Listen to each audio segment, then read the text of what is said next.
Jadi keinginan menerobos kenyataan itulah ya. Kenyataan ini. Jadi kita nggak harus bilang aku orang-orang tak punya, jadi hidupku yang kayak gini-gini aja, enggak kan ya. Tapi dengan kondisi ini kita malah mau berjuang untuk mencapai semuanya. Titik kalau kakak ada di dalam kesuksesan ya, kita bicara segala hal lah ya, bukan hanya finansial, tapi segala hal. Ada di titik kesuksesan. Siapa yang pengen kakak bahagiakan? Saya, ibu, kakak, dan abang. Itu sih utamanya. Keluarga ya. Ya, yang lain-lainnya nantilah dulu. Yang penting ayah ibu, kalau dapat sebelum beliau pergi nanti bisa membahagiakan mereka sebenarnya. Agak sedih sih sebenarnya kalau memang tua sih. Nah, di mata kakak sendiri, keluarga kakak itu seperti apa sih? Kalau mereka sih bersyukur banget bisa dilahirkan dari keluarga seperti itu sih sebenarnya. Walaupun nggak berkecukupan dari segi ekonomi, agak kekurangan, tapi bisa merasakan kasih sayang seutuhnya, bisa merasakan adanya ayah dan ibu yang sangat menyayangi, kakak dan abang, walaupun mereka agak sedikit jutek, tapi mereka sayang banget. Tapi kalau sama kakak sama abang cukup dekat. Kalau sama kakak, iya, tapi kalau sama abang dekat, tapi nggak dekat, artinya nggak nunjukin kalau kita dekat gitu. Oh Kita ya, kalau di rumah cowok-cowok biasa gitu ya. Oh berantem. Biasa cowok-cowok suka gitu lah ya. Bahasa kasihnya gitu, gitu kan ya. ya. Nah, oke. Ya itulah ya, keluarga menjadi orang pertama yang selalu pengen kita bahagiakan ya. Ntar kalau udah sukses pengen beliin mereka rumah, mereka tanah, dan yang pasti mereka bisa ngelewatin masa tua mereka dengan bahagia gitu ya. Kasihan juga sih mereka kalau udah dewasa, ada dewasa sekarang ini masih sudah kerja sih sebenarnya. Oh, kalau Ini aja apa ya, nggak sanggup sih sebenarnya terus-terusan di rumah, nggak ngelihat mereka harus bekerja, mereka masih harus menahan terik matahari. kalau orang tua masih juga ikutan nanam tebu. Nanam tebu nggak sih kak, tapi sekarang udah mulai panen, sekarang mau beladang, apa namanya, kelas ini cabai rawit. Oh, cabe ya. Namanya kak. Cabe ya. Ya. Jadi setiap hari mereka masih sering ke ladang untuk bertani ya. Iya, kasihan sih sebenarnya. Tapi ya gimana sih sebenarnya? Mungkin belum apa ya? Gimana ya? Kayaknya belum saat sekarang ini mungkin untuk membahagiakan mereka secara finansial atau secara membebaskan mereka dari kerja ini. Tapi berharap secepatnya bisa lah. Minimal tahun inilah sudah bisa membahagiakan mereka. Amin ya. Ya intinya apa sih maksudku, dari awal kondisi yang kakak alami itu akhirnya membuat kakak mempunyai mimpi ya, mimpi yang mulia hari-hari ini, bahwa pengen sukses dan merubah semua apa kata orang, dan di atas semua itu bisa membahagiakan orang tua gitu ya kak ya. Keren sih, maksudnya apa namanya teh, semua itu bisa terjadi kalau kita tidak berhenti dengan kondisi hari ini gitu kan ya. Saya pernah dengar kata gini, jangan pernah menaruh kepercayaan pada apa yang kamu pakai atau apa yang kamu punya, tapi taruhlah kepercayaan itu pada apa yang kamu bisa gitu loh. Nah, jadi whatever orang mau ngomong apa gitu ya, mau ngomong apa itu nggak ngaruh sama kita. Nah, oke. Apalagi ya kak ya, mungkin ada lagi yang pengen kakak ceritain mungkin. Sedikit aja sih cerita kak, waktu mau tuh di Padang sih sebenarnya, nggak ada yang tahu sih sebenarnya. Sampai saat sekarang ini saya jadi content creator, penulis, apapun nggak ada sih yang tahu sebenarnya. Soalnya saya tipe orangnya nggak suka apa ya namanya, menggembar-gembor, artinya nggak suka terlalu apa ya, pamer ataupun istilahnya menampakkan apa yang dikerjakan gitu kan. Keluarga nggak tahu sih sebenarnya mau jadi content creator, mau jadi penulis, nggak ada sih ngasih tahu bahwa mereka saat sekarang ini, mereka nggak tahu sih sebenarnya jadi content creator ini.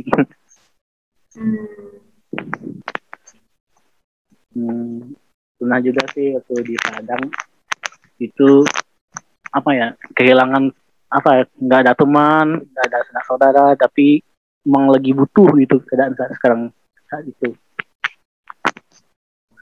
Ada sih senior teman-teman yang dulunya dikenal, namun mereka ninggalin saya, mereka hilang tanpa kabar, nggak ada jejak sama sekali. Padahal waktu itu awal kuliah tuh kan anak yang gimana sih sebenarnya, waktu itu masih labil-labil lah gitu sebenarnya, masih teman SMA mau nyobain kuliah di rantau orang yang artinya nggak kenal sama siapapun, ada kenalan namun apa namanya ditinggal gitu, nggak tahu arah kemana gitu. Akhirnya sampai pada titik saat ini ya, bersyukur sih sebenarnya mesti bisa bertahan sampai saat sekarang ini. Insya Allah kalau ada jalan dilanjut. Oke. Apa namanya ya, semoga semuanya dikabulkan lah ya, karena saya melihat bahwa keluar dari zona ini mungkin orang yang mendengar itu biasa, tapi karena waktu itu posisinya kakak juga masih sekolah gitu ya, masih anak-anak diperlakukan seperti itu, pasti kayak yang mentalnya drop banget gitu kan ya, sampai pernah apa tadi katanya mau bunuh diri ya, depresi gitu kan ya. Ya, sempat depresi berat gitu. Bukunya kemarin judul tulisannya Tuhan, aku ingin seperti orang lain, judulnya. Aku ingin seperti orang lain. Ya. Kenapa? Maksudnya kenapa ngambil judul kayak gitu kak?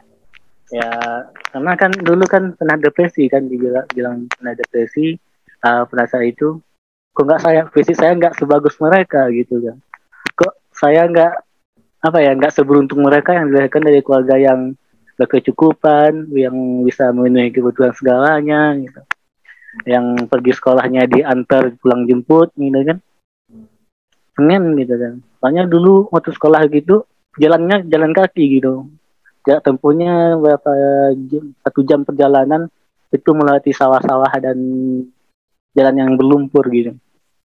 Setiap hari ke sekolah gitu? Iya dulu. Jadinya artinya nggak bersyukur, insecure jadinya. Tambah lagi dengan tekanan yang lain gitu kan. Akhirnya nulis buku seperti itu. Aku ingin seperti orang lain. Aku ingin seperti mereka gitu. tapi belum tentu menjadi orang lain itu akan lebih baik gitu ya. Ya. Tapi setelah dewasa memang sih enggak, jadi orang lain itu enggak seasik yang dibayangkan ya. Udah dewasa udah mulai pikir seperti itu. Kalau dulu kan masih, kalau ngelihatnya enak sih hidup ke orang lain, kaya, apapun mau, apapun bisa gitu. Tapi setelah dewasa, setelah kuliah dia lihat, kok saya seperti itu dulu ya. Iya betul. Jadi kedewasaan lah yang bisa membawa kita ke dalam pemahaman-pemahaman yang baru gitu ya, yang tidak lagi ini gitu kan ya. Ya bersyukur kak ya, pengalaman kakak itu semoga menjadi inspirasi bagi banyak orang. Jadi kondisi kita itu tidak harus membatasi mimpi kita gitu ya. Menerobos keterbatasan, menerobos kondisi yang hari-hari ini itu sebenarnya itu bisa kita lakukan gitu. Nah, kita tidak tinggal diam di dalam ya ini udah takdir, bukan seperti itu, tapi bagaimana kamu udah pernah nggak berjuang dan sampai di mana kamu berjuang gitu. Nah, oke kak, terima kasih banget ya. Saya percaya bahwa kisah hidup kakak ini bisa menjadi contoh. Jadi awalnya kakak tuh pengen niat kuliah, tapi udah nggak ada biaya, tapi dengan cara Tuhan dia memberikan jalan ya untuk membiayai kuliahnya gitu ya. Dan mungkin merasa insecure, merasa tidak bisa menerima secara physically, hari-hari ini kedewasaan itu membuat malah rasa insecure itu menjadi bersyukur gitu ya. Oke. Oke, ada nggak Kak quotes terakhir yang pengen Kakak sampaikan dari kisah Kakak malam hari untuk para penonton? Mungkin ada Kak, silakan. Apa ya? Tapi boleh nggak nanya dulu nih sama kakaknya? Oh, boleh, boleh. Kalau pertanyaan yang nggak susah, aku jawab. Enggak, nanya aja sih, nggak Ah, nanya silakan. serius gitu. Kakak kan kerjanya apa sih? Kerja um, apa sih? Kerja apa namanya? Pabrik atau kantor atau gimana? Saya karyawan swasta di salah satu pabrik di Jawa Barat. Hmm, satu lagi pertanyaan kayak boleh nggak? Oh, boleh, nggak apa-apa. Banyak. Kalau makanya kalau ringan mas saya jawab. Apa aja? Kayak jadinya saya yang podcast dong. Nggak apa-apa, nggak apa-apa. Kebalik lah, nggak apa-apa, hostnya dibalik. Silakan mau nanya apa ini? Enggak sih, alasan kakak jadi YouTuber itu kan apa sih? Kok udah kerja mau jadi YouTuber pula gitu kan? Ya, gak capek apa pulang kerja malam harus podcast, harus edit video, harus upload pula. Ada Uh, pula di grup pula kan. Kalau ditanya punya waktu banyak, kita sama-sama punya waktu 24 jam setiap hari lah ya. Uh, Kenapa saya masih ngelakuin ini, nge-podcast? Masih sampai dari pagi, saya kerjanya dari pagi sampai setengah 6 lah. Setengah 6 pulang saya nerusin kayak gini. Karena saya suka. Nah, karena saya suka, jadi kalau kita ngelakuin sesuatu yang menjadi satu yang menyenangkan untuk kita, itu jadi hobi gitu nggak sih? Jadi kayak ngelakuin kayak gini ini jadi ngilangin rasa capek, penat itu hilang gitu. Iya, Nah itu jadi benar yang sih. yang lahir dari hati itu sebenarnya tidak membebani, tapi malah menyenangkan gitu. Nah apa yang saya lakukan hari-hari ini menyenangkan gitu. Dan kalau emang mau dibilang capek secara jasmani capek, tapi hati hati yang senang, hati yang gembira itu adalah obat untuk tulang-tulang. Itu yang saya percaya gitu. Oke. Oke. Saya juga pernah sih tanya kayak gitu sih. Mm-mm. Kenapa sih mau jadi YouTuber, udah sarjana, mungkin yang mau jadi penulis, mau jadi ini, mau YouTube ini, sama sih jawabannya kayak gitu. Mm. Memang buat konten itu kan punya kesukaan, hobinya galau, jadi sekali puisi gitu. Iya iya benar sih. Karena emang kita suka aja gitu kan. Ya Senang kak. aja sih gitu, nyalurin hobi gitu. Mm-mm. Ya hobi. Ya intinya apa yang kita kerjain itu kita harus belajar untuk mencintai gitu lah, mencintai pekerjaan itu gitu supaya sekalipun jalannya nggak mulus atau di perjalanan kita lelah atau capek, kita nggak berhenti gitu loh, tapi malah kita mencari cara supaya tetap survive gitu kan ya, karena emang kita suka gitu. Beda kalau sesuatu yang kita kerjain karena keinginan orang atau suruhan orang, itu memang beda sih, beda, fire-nya itu beda, semangatnya itu beda gitu. Benar sekali. Iya, iya. Apapun keadaan dan bagaimanapun keadaan, teruslah tetap berjuang gitu. Jangan pernah untuk menyerah, apalagi sampai berhenti. Yakinlah dan percayalah, suatu saat nanti apa yang diimpikan, apa yang diinginkan akan terwujud dengan sendirinya sembari berdoa dan berusaha. Yep, betul tuh, benar banget. Oke Kak, terima kasih ya. Saya kayak di refresh lagi nih sama sama perjuangan Kakak gitu ya. Jadi tidak patah semangat dengan kondisi, tapi kondisi ini yang tadi saya bilang, berani mengambil sikap untuk menerobos setiap keterbatasan itu. Oke, semangat terus Kakak. Saya berharap Kak, semua mimpi Kakak ya, keinginan untuk pekerjaan secara pribadi, bahkan untuk menyenangkan keluarga terus orang tua, itu boleh dikabulkan lah ya, bisa tercapai. Ya. Terima kasih banget lah ya untuk malam hari ini Kak, sudah berbagi dengan kita. Oke guys, thank you Makasih juga untuk saya diundang ya. apa Kak? Makasih juga Kak telah diundang sih. Perdana sih soalnya, belajar dulu. Nanti kalau udah terkenal agak susah lagi. Oke, boleh, boleh.